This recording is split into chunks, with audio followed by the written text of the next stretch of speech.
name is Christina, and I grew up in a small town in Minnesota until 6th grade, and then I moved to a small town in Iowa. Growing up as a pastor's kid, you don't miss church.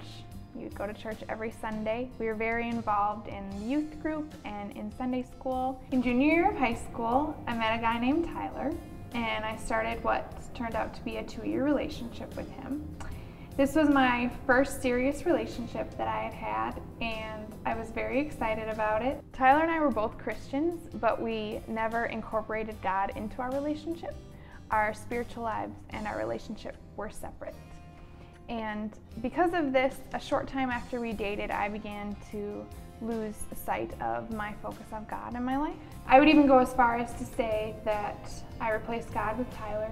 Tyler became the central focus of my life, and I thought about him all the time and spent all my time with him. After about a year of dating, we decided to move farther physically than we should have. And after that, I became even more bonded to Tyler because of that intimate bond that we now had. I was tied to him physically and also emotionally, and I began to become very dependent on him, and I leaned on him for a lot of things. I put a lot of unrealistic expectations upon Tyler, just with spending time with me and setting his priorities aside and making me his priority. It created a wedge between not only my distant relationship with God, but also with Tyler's relationship with God. Tyler and I were arguing on the phone about some petty thing, and I finally said, "Do you want to be my boyfriend anymore?" And he said no. I began to realize how much of my identity had been found in Tyler and in our relationship together. And this turned out to be a very scary realization, because I began to think, who are you? You're no longer Tyler's girlfriend, you're just you. And I had lost sight of what that meant. I realized that I had to fill my void somehow. I had to get rid of this empty, aching pain. So track season started, and I decided that I was going to find my identity now in being a track athlete, and a thin track athlete.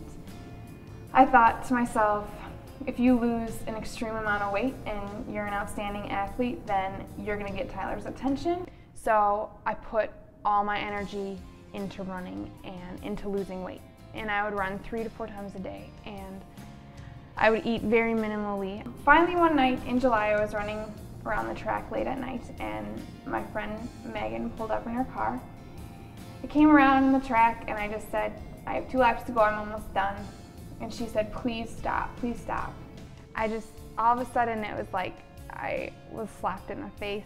I realized, Christina, what are you doing to yourself? Why are you doing this to yourself? And look at how you're hurting other people as you're doing this. After telling my parents and letting some of my friends know, I was finally able to feel supportive and come out and be open with my feelings. I went off to college, and throughout my first 2 years of college, I've really been able to start actually dealing with the feelings that I experienced during senior year. The media and our culture do not show us the negative side of having sex before marriage. It's an amazing gift from God, but now I'm able to better understand why God put restrictions on it. He did it to protect us and to guard our hearts and our feelings and our emotions. I just wish I would have known the awful pain and ache of having that intimate bond with someone and then having that person be taken away from you. I found my identity in my relationship with Tyler, and in running, and in losing weight. And it can be any of those things for anybody, but those are all temporary things. And as you can see from my life, they were all taken away from me. And that's because they're temporary. And the only thing that isn't temporary and is secure for you is Christ.